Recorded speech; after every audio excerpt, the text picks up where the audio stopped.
कृष्ण हरे हरे हरे राम राम हरे हरे कृष्ण कृष्ण हरे हरे हरे राम राम हरे हरे कृष्ण तो कृष्ण श्री हरे कृष्ण हरे राम चैतन्य राम प्रभु राम हरे नित्यानंद हरे श्री अद्वैत कृष्ण गदाधर राम राम राम श्रीवासादि हरे गौर कृष्ण हरे भक्तवृंद श्रील प्रभुपाद की जय। राम हरे हरे जय श्री कृष्ण चैतन्य। हरे कृष्णा सभी भक्तों को पंचांग प्रणाम। तो आज की क्लास शुरू करते हैं। सबसे पहले श्रील प्रभुपाद जी का आज का कोटेशन करेंगे। जगत गुरु श्रील प्रभुपाद की जय। कई बार महान व्यक्ति के संग से अन्य भी महान प्रतीत होते हैं। सूर्य में अपार ऊष्मा और प्रकाश है और सूर्य प्रकाश की महानता को प्रकाशित करने के कारण अंधेरी रात में चंद्रमा भी महान दिखाई देता है। वास्तव में चंद्रमा एक अंधकार युक्त और ठंडा ग्रह है, किंतु सूर्य के संग के कारण उसे भी महान स्वीकार कर लिया जाता है। श्रील प्रभुपाद की जय। तो अभी हम भगवत गीता करेंगे। एक सेकेंड माता जी। भगवत गीता यथारूप की जय। भगवत गीता चैप्टर 3 कर्म योग वर्स नंबर 4। न कर्मणाम अनारंभात नैष कर्म्यम पुरुषोऽनुश्रुते न च संन्यासनात् एव सिद्धिं स्मधिगच्छति। अनुवाद। न तो कर्म से विमुख होकर कोई कर्म फल से छुटकारा पा सकता है और न केवल संन्यास से सिद्धि प्राप्त की जा सकती है। माताजी तात्पर्य। तात्पर्य जगत गुरु श्रील प्रभुपाद द्वारा श्रील प्रभुपाद की जय। भौतिकतावादी मनुष्यों के हृदयों को विमल करने के लिए जिन कर्मों का विधान किया गया है उनके द्वारा शुद्ध हुआ मनुष्य ही संन्यास ग्रहण कर सकता है। शुद्धि के बिना अनायास संन्यास ग्रहण करने से सफलता नहीं मिल पाती। ज्ञान योगियों के अनुसार संन्यास ग्रहण करने अथवा सकाम कर्म से विरत होने के कारण विरत होने से ही मनुष्य नारायण के समान हो जाता है। किंतु भगवान कृष्ण इस मत का अनुमोदन नहीं करते। हृदय की शुद्धि के बिना संन्यास सामाजिक व्यवस्था में उत्पात उत्पन्न करता है। हृदय की शुद्धि के बिना संन्यास सामाजिक व्यवस्था में उत्पात उत्पन्न करता है। दूसरी ओर यदि कोई नियत कर्मों को ना करके भी भगवान की दिव्य सेवा करता है तो वह उस मार्ग में भी कुछ उन्नति कर लेता है और उसे भगवान स्वीकार कर लेते हैं। यानी कि बुद्धि योग। स्वल्पमयस्य धर्मस्य त्रायते महतो भयात। ऐसे सिद्धांत की रंच मात्र संपन्नता भी महान कठिनाइयों को पार करने में सहायक होती है। तो जैसे यहाँ पे बताया है कि ना तो कर्म से विमुख होकर, है ना, और क्या था, ना कर्मों से विमुख होकर कोई कर्म फल से छुटकारा पा सकता है और ना केवल संन्यास की सिद्धि प्राप्त की जा सकती है। कर्म फलों से विमुख होकर, एक तो क्या बताया, ना तो कर्म फलों से विमुख होकर, और दूसरा ना ही कोई कर्म फल से छुटकारा पा सकता है, फिर ना केवल संन्यास से सिद्धि प्राप्त की जा सकती है। दो चीजें हैं, ना तो कर्म से विमुख होकर ना केवल संन्यास की सिद्धि प्राप्त की जा सकती है। कोई कर्म फल से छुटकारा बोले कि नहीं। तो इसलिए कोई अगर वो ये सोचे कि मैं कर्म करूं ऐसे, तो इससे भी सिद्धि प्राप्त नहीं होगी। और सिर्फ कर्म फलों को त्यागना वो भी काफी नहीं है, वो भी सफिशिएंट नहीं है। अगर कोई सोचे कि मैं संन्यास ले लेता हूँ, क्या कर्म करना क्या फल त्यागना, तो मैं अपने कर्म करना ही बंद कर देता हूँ, तो दोनों से ही व्यक्ति को सिद्धि प्राप्त होने वाली नहीं है।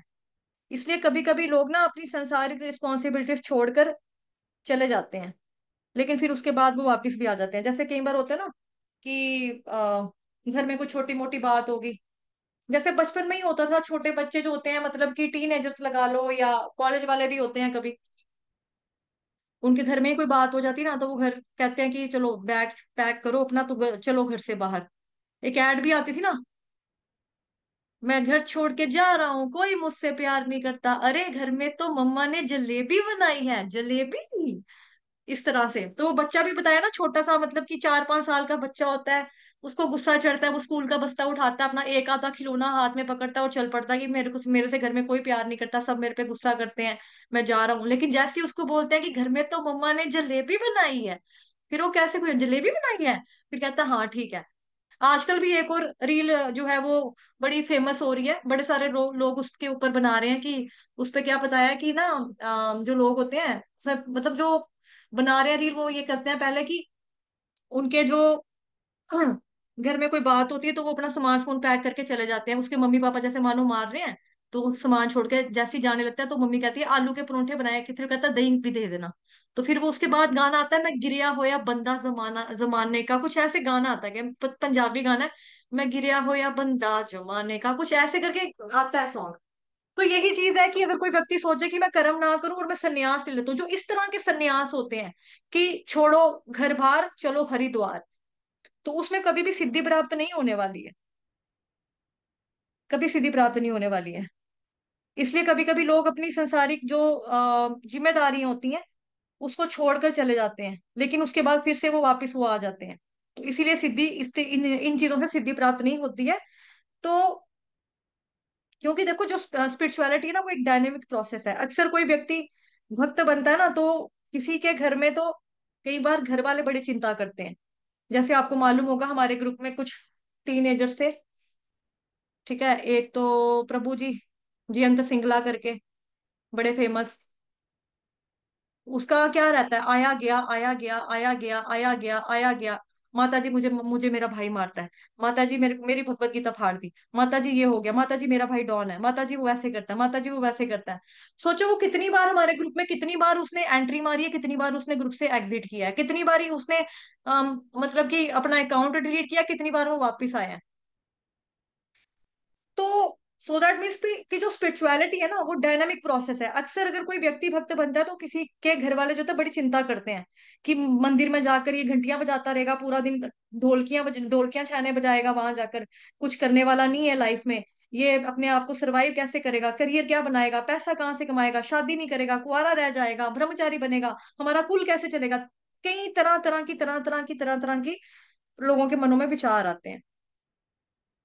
तो इसलिए ऐसे लोगों को क्या करना चाहिए, श्रीमद् भगवत गीता पढ़नी चाहिए। क्योंकि भगवत गीता में साफ साफ बताया जा रहा है कि ना तो कर्म से विमुख होकर कोई कर्म फल से छुटकारा पा सकता है, और यानी कि अपनी रिस्पॉन्सिबिलिटी पूरी ना करके, यानी कि उसे अपनी रिस्पॉन्सिबिलिटी जो है पूरी करनी ही करनी पड़ेगी। ना केवल संन्यास लेकर कि कोई सोचे कि छोड़ो ये रिस्पॉन्सिबिलिटीज वाले काम, सुबह आओ इनको पहले सारा राशन डाल के दिया, अभी दोपहर की सब्जी पूछती है, आती बार सब्जी लेकर आना, शाम के लिए बोलती है क्या पकाना है, फिर कहती है इस काम वाली की सैलरी देनी है, बच्चों के स्कूलों की फीसें देनी है, कितना झंझट है, कितने से आप में रिस्पॉन्सिबिलिटी रिस्पॉन्सिबिलिटी, जिम्मेदारियां जिम्मेदारियां। शादी करके पछता रहा हूँ, शादी करके फंस गया हूँ, क्यों मैंने परिवार बना लिया अपना। इस तरह से जो होता है कि चलो यार छोड़ो से आप पे इनके घर बार के, हम चलो कहीं, छोड़ो घर बार चलो हम हरिद्वार जाएंगे अपना। तो इस तरह से दोनों ही केसेस वाले जो व्यक्ति होते हैं उनको कभी भी सिद्धि प्राप्त नहीं होगी। तो कोई कितना भी ज्यादा सच्चा अध्यात्मवादी होगा वो जानता होगा कि हमें किस प्रकार के कर्म करने हैं, और शुरू से हम करते आ रहे हैं, कर्म अकर्म विकर्म पढ़ रहे हैं ना, तो हमें अकर्म करना है। किस प्रकार के कर्म करने हैं, प्रकार के कर्म नहीं करने हैं, कौन से कार्य हैं जो हमको बांधते हैं, कौन से काम हैं जो हमको नहीं बांधते हैं। तो ये अंडरस्टैंडिंग जो होती है उस व्यक्ति को अच्छे से क्लियर हो जाती है। तो तीन तरह के कर्म जैसा कि हम जानते हैं, कर्म, सकाम कर्म, ठीक है, सकाम कर्म में मतलब सकाम कर्म में अच्छे कर्म करिए तो, लेकिन वो स्वर्ग भोगेगा, वापिस आ जाएगा, ते तुम भुक्त्वा स्वर्ग लोकम विशालम क्षीणे पुण्य मृत्य लोकम विशंति एवं त्वयि धर्म मनु प्रपन्ना गता गतं काम कामा लभन्ते। 9th अध्याय का 21st श्लोक गाया मैंने अभी। तो उसमें क्या बताया कि जैसे ही आपके पुण्य कर्म समाप्त हो जाएंगे ना तो वापस आपको धरती पर ही भेजा जाएगा, मतलब कि मृत्यु लोक में ही वापिस आने वाले हैं। उसके बाद जी जो भी कर्म करेगा, पाप कर्म करेगा, ऑब्वियसली वो नरक में जाएगा, वहां पे जाके पहले पीड़ाएं यातनाएं कष्ट सहेगा, फिर उसके बाद वापस भौतिक संसार में आएगा, उसको उसको कर्मों के अनुसार ही सारी चीजें मिलेंगी, हासिल होंगी। फिर बदले लेने के लिए भी मौके मिलेंगे, मतलब कि जिन लोगों को उसने दुखी किया होगा पहले, आगे वो करेंगे, किसी का रेप कर दिया, किसी की चोरी कर ली, किसी की हत्या कर दी, शराबे पी ली, उसको किसी का पैसा मार लिया, इस तरह की चीजें सारी की सारी, जुआ खेला, जुए में पैसे हारे, मर्डर कर दिया, पैसे मांग रहा है बार बार, चाकू घुसेड़ दिया पेट में, तो ये सारे के सारे भी कर्म में है ना। तो भी कर्म करेगा तो क्या होगा, पहले ही नर्क में जाएगा, वहां पे सड़ेगा, उसके बाद वापस जब आएगा तो नीची योनियों में भी उसका जन्म हो सकता है, प्लस भगवान जी उसको भी मौका देंगे कि जिसके साथ उसने मतलब एक तरह से किसी इनोसेंट को मारा है, किसी से कुछ भी किया है तो उसको भी मौका देंगे भगवान जी बदला लेने का, कि अब तू अपने कर्मों का हिसाब इससे पूरा कर ले, इसने तेरे को पिछले जन्म में बड़ा तंग किया था, बड़ा दुखी किया था, अब तुम भुगत लो, इसको कर लो फेस। तो इस तरह से कर्म हो, यानी कि सकाम कर्म हो या विकर्म हो, दोनों ही हमको कर्म के बंधनों में बांधने वाले होते हैं। तो हमें कौन से कर्म करने हैं? हमको कृष्ण भावना भावित कर्म करने हैं, कृष्ण भगवान जी को केंद्र में रखकर हमें कर्म करने हैं। उसकी वजह से हम कर्म के बंधनों से मुक्त हो जाएंगे, उनके बीच में हम नहीं फंसेंगे, नहीं पड़ेंगे, और भगवान की भक्ति करते रहेंगे, भक्ति करते रहेंगे, शुद्ध होते रहेंगे, होते रहेंगे। हरे कृष्ण महामंत्र का जप करना है, श्रीमद् भगवत गीता पढ़नी है, श्रीमद् भागवतम महापुराण का श्रवण करना है, पठन करना है। ठीक है। और भगवान जी की अर्च विग्रह की सेवा, जो भी चीज पानी है प्रसाद रूप में पानी है, पहले भगवान जी को भोग लगाना है, ऑफर करना है, फिर उसके बाद पाना है। ठीक है। तो इसी तरह से हम जो है फिर सिद्धि को प्राप्त किए कर सकते हैं। बट जो व्यक्ति सोचे कि मैं कर्म ही नहीं करूंगा, अगर कर्म नहीं करूंगा तो फिर कर्म फल से छुटकारा पा सकूंगा, या फिर वो सोचे कि मैं केवल संन्यास से ही सिद्धि प्राप्त कर लूंगा, कि कोई सोचे कि भाई मैंने संन्यास कर लिया, लेकिन भगवान जी ने अगर आपको परिवार दिया, फैमिली दी, तो वो किस लिए दी है? ताकि आप उनका लुक आफ्टर करो, उनका ध्यान रखो। क्योंकि कहते हैं ना कि हम कुछ कर्जे नहीं चुका सकते, माँ बाप का ऋण नहीं चुका सकते, गुरु का ऋण नहीं चुका सकते, अपने टीचर्स का ऋण नहीं चुका सकते। तो ऋण अगर आपको देने के लिए यहाँ पर दिया रिस्पॉन्सिबिलिटी, अगर आप वही ना चुकाओ तो फिर क्या फायदा? फिर तो इस जन्म में सन्यासी बन के अब तो वो नहीं होगा। हाँ, भक्ति करके थोड़ा बहुत ये हो जाएगा, भक्ति करके आपको इंसान का जन्म होगा, लेकिन फिर भी उनका उनका जो हिसाब किताब है वो तो आपको देना ही पड़ेगा ना, जो भी है। तो इसीलिए हमें क्या करना है? कृष्ण भावना भावित कर्म करने हैं, कृष्ण भगवान जी को सेंटर में रखकर, केंद्र में रखकर उनके लिए कर्म करने हैं। फिर हम ये जन्म जरा मृत्यु व्याधि इन चीजों से भी मुक्त हो जाएंगे, 84 लाख योनियों से भी छूट जाएंगे, और कर्म के बंधनों से भी मुक्त हो जाएंगे। और शुद्ध होकर हम कृष्ण भगवान जी के गोलोक वृंदावन धाम में उनके पास पहुंचेंगे और उनकी सेवा करेंगे। तो अल्टीमेट गोल जो है वो होना चाहिए। बाकी हाँ, अगर मतलब उतना नहीं हो पा रहा, थोड़ा थोड़ा कर रहे हैं, तो वैकुंठ लोक तो मिलेगा ही मिलेगा। और साथ ही वैकुंठ लोक में भी जन्म तो नहीं होता दोबारा, है ना।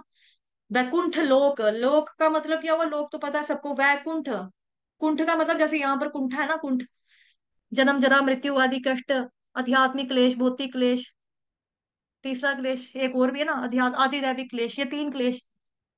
तो यहाँ पर तो हर व्यक्ति को भोगने ही भोगने पड़ेंगे। वहां पर इन चीजों की कुछ भी नहीं है। वहां पर क्या है? वैकुंठ, बिना किसी एंजाइटी के, बिना किसी फियर के, बिना किसी दुख के, तकलीफ के, दर्दों के, वो वाला कुंठ है, सॉरी वो वाला लोक है जिसका नाम है वैकुंठ लोक। तो वैकुंठ का मतलब होता है बिना, बिना दर्द कष्ट वाला लोक, जहाँ पे किसी तरह की पीड़ा, कष्ट, दुख, दर्द आपको नहीं भोगना पड़ेगा। ठीक है जी। हरे कृष्णा विनीता माता जी, आप कर लो, उसके बाद वाइंड अप भी कर देना। ठीक है माता जी। हरे कृष्ण। जी माता जी, हरे कृष्ण। वैसे माता जी आपने ऑलमोस्ट सब कवर कर ही दिए पॉइंट्स, ठीक है, अभी तो बंद कर थोड़ा दें? सा ऐड कर दे। जी जी जी, थोड़ा सा ऐड कर देती हाँ हूँ। हाँ, करो करो, वही तो बोला मैंने, करो। हरे कृष्ण। जी हरे कृष्णा माता जी। तो जैसे कि माता जी ने अभी बता दिया कि हम अगर ये सोच ले कि हम कर्म नहीं करेंगे, क्योंकि बहुत सारे लोग ये बोलते हैं ना कि मैं कोई कर्म ही नहीं करूंगा और मैं बस लेटा रहूंगा, मैं बस सोया रहूंगा, है ना, बैठा रहूंगा। जब कर्म ही नहीं करूंगा तो ना मेरे को पाप लगेगा ना मेरे को पुण्य लगेगा, है ना, कुछ कुछ ऐसे सोचते हैं। तो अगर आप ऐसे बैठे रहोगे तो भी नहीं चलेगा, क्योंकि आप कितना देर बैठे रहोगे? अगर आप कोई काम नहीं करोगे, रिस्पॉन्सिबिलिटीज नहीं निभाओगे, कहाँ से कमाओगे, कहाँ से खाओगे, है ना। और ये जो रिसोर्सेस बनाए हैं भगवान ने, मतलब सब चीजें बनाई हैं, वनस्पतियां जो डिफरेंट डिफरेंट टाइप की हैं, ये हम जैसे पर्सन ही जब करेंगे तो हमें क्या करना है? ये सेल्फिशनेस हुआ अगर हम सोच लें कि हम कर्म करेंगे ही नहीं। इंस्टेड हमें क्या सोचना है? हम करेंगे, लेकिन किसके लिए करेंगे? कृष्णा के लिए करेंगे, कृष्णा के लिए बनाएंगे भोग। कृष्ण अगर कोई सोचता है कि मैं चलूंगा ही नहीं, रास्ते में मैं चलूंगा ही नहीं, तो चींटियां भी नहीं आएंगी पैर के नीचे, ना ही मुझे पाप लगेगा, ना कीड़े मकोड़े मेरे पैर के नीचे आएंगे, मैं एक जगह पे बैठा रहूंगा, बेड पे बैठा रहूंगा सारी उम्र, बस ऐसे करके अपनी लाइफ काट दूंगा। तो ऐसा भी पॉसिबल नहीं है ना, क्योंकि आप सांस तो ले रहे हो ना, वो भी कर्म है। सांस ले रहे हो, उस सांस में भी, हवा में भी कितने सारे छोटे छोटे जर्म्स होते हैं, वो होते हैं, मच्छर होते हैं छोटे छोटे, जो दिखाई भी नहीं देते हमें अपनी नंगी आंखों से। तो कर्म तो होता ही है, चाहे आप जब आप कुछ भी करते हो, थोड़ा सा मतलब खाते भी हो, खाने में भी क्या होता है? जब आप बिना भोग लगवाए आप खाना खा लेते हो, तो उसमें जो भी खाने की प्रोसीजर में जो भी कीड़े मकोड़े मरे होते हैं, क्योंकि जैसे फसलें उगती हैं तो उसमें उसको उगाने के प्रोसेस में, उसको धोने के, वॉश करने के प्रोसेस में, सब्जियों फ्रूट्स को, तो बहुत सारे कीड़े, छोटे छोटे कीड़े मच्छर होते हैं, ठीक है, तो वो मर जाते हैं, ठीक है। तो अगर आप खाना खा रहे हो सिर्फ बैठे बैठे, कोई बोल रहे हो कि मैं कोई काम नहीं करूंगा, कुछ नहीं करूंगा, तो खाना खाने वो भी कर्म ही हो रहा है एक तरह से, है ना। लेकिन हमें क्या करना है, और उससे क्या होता है, उससे चलो आपको पाप या पुण्य जो भी मिलेगा, अच्छे काम करोगे, सकाम कर्म करोगे, पुण्य के पीछे भागोगे, तो जैसे माता जी ने बोला कि वो क्षीण होते हैं, मतलब वो टेम्परेरी होते हैं, ज्यादा लंबे टाइम के लिए नहीं चलते, थोड़े टाइम बाद आपको फिर से नीचे आना पड़ता है। और अगर आप कर्म नहीं करोगे तो भी मुश्किल है ना। लेकिन जब आप अकर्म करते हो, अकर्म मीन्स कृष्ण भगवान की खुशी के लिए कर्म करते हो, मतलब वैसे ही आपको रूटीन रखनी है जैसे आप, जैसे कॉमन पर्सन रखता है। लेकिन क्या होगा कि आप जो भी अपना काम कर रहे हो उनके कर्म फलों को भगवान को अर्पित कर रहे हो, ठीक है। कल भी सबको रिपीट करवाया था पीछे कि हम जो भी कर्म करें उसके फलों को किसको अर्पित करना है, भगवान श्री कृष्ण को। और कर्मण्यवाधिकार के, कोई भी इच्छा नहीं रखनी है फल की, ठीक है। कि मेरे को इसका ये फल मिलेगा, मेरे को उसका ये फल मिलेगा। क्योंकि हमें अगर अपनी रियल आइडेंटिटी पता होगी कि हम कौन है, कृष्ण के दास है, मेरी रियल आइडेंटिटी क्या है, जीवेर स्वरूप है कृष्ण नित्य दास, और मैं क्यों हूँ, भगवान कृष्ण की सेवा करने के लिए हूँ, है ना। तो अपनी रिस्पॉन्सिबिलिटी से हम भागेंगे नहीं, बल्कि हम कृष्ण भगवान की खुशी के लिए कर्म करेंगे, ठीक है। तो यही चीज है। और दूसरी चीज जो है संन्यास, ना संन्यास करके सिद्धि प्राप्त की जा सकती है। मतलब अगर कोई सोच ले कि मैं संन्यास ले लूंगा, मैं माउंटेन पे जाके बैठ जाऊंगा, मैं हिमालय, मतलब हिमालय पे चला जाऊंगा, पहाड़ों पे जाके बैठ जाऊंगा एक अलग जगह पे, तो उससे भी कुछ नहीं होने वाला। क्योंकि हमारी जो इंद्रियां हैं वो बहुत, मतलब कि वो है चंचल हैं, ठीक है। हमने बहुत सारे ऋषि मुनियों की भी एग्जाम्पल ली है, ठीक है, जो हमारी हिस्ट्री में हुए हैं। तो हमारी इंद्रियां बहुत चंचल है, हमारा मन जो है बहुत चंचल है, हमारा मन बहुत भटकता है, तो संन्यास लेके भी कोई फायदा नहीं होगा, क्योंकि अभी हमारी हृदय की पवित्रता नहीं है ना, शुद्धि नहीं है। तो हमारी शुद्धि कैसे होगी, जब हम भगवान कृष्ण की सेवा में अपनी इंद्रियों को लगाएंगे और भगवान के लिए कर्म करेंगे, तो ही हमारी शुद्धि हो सकती है। अगर हम सीधा सोच लें कि मैं संन्यास ले लूंगा, सब कुछ घर बार छोड़ के चला जाऊंगा, तो आज के टाइम में तो ये बिल्कुल भी पॉसिबल नहीं है, ठीक है। तो यही है कि संन्यास लेके भी सिद्धि प्राप्त नहीं की जा सकती, और कर्मों से विमुख होकर, विमुख मतलब मुख मोड़ लेना, ठीक है, कर्मों से भाग के भी कर्म फल से छुटकारा नहीं पा सकते। तो दोनों ही स्थिति में हमारा फॉल डाउन हो सकता है, और दोनों ही स्थिति जो दोनों ही कंडीशंस हमारे लिए मतलब लाइक मतलब नहीं है। तो हमारे लिए क्या बेस्ट है कि हम भगवान श्री कृष्ण की सेवा करें, भगवान की खुशी के लिए कर्म करें, है ना, भगवान की प्रसन्नता के लिए। तो इससे क्या होगा, स्वल्पमस्य स्वल्पमस्य धर्मस्य त्रायते महितो भयात्, मतलब स्वल्पमस्य मतलब थोड़ी सी भी, इतनी सी भी भक्ति करने से, धर्मस्य मतलब धर्म के कार्य में लगने से, इतनी सी भी, थोड़ी सी भी भक्ति करने में हमें क्या होता है, भगवान हमारे पापों को मुक्त कर, पापों से हमें मुक्त कर देते हैं, हमें मतलब कृष्ण भगवान जो है भवसागर से पार लगा देते हैं, ठीक है।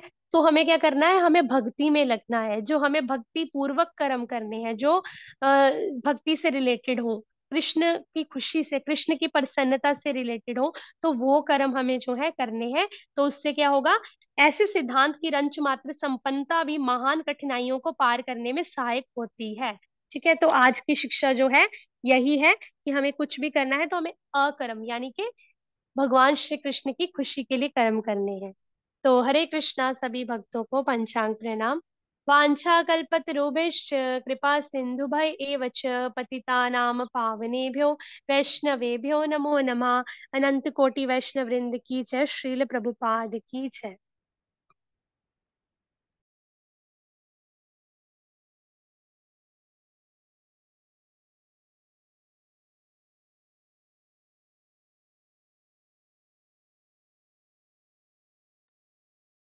जी माता जी, एंड कर दीजिए मीटिंग।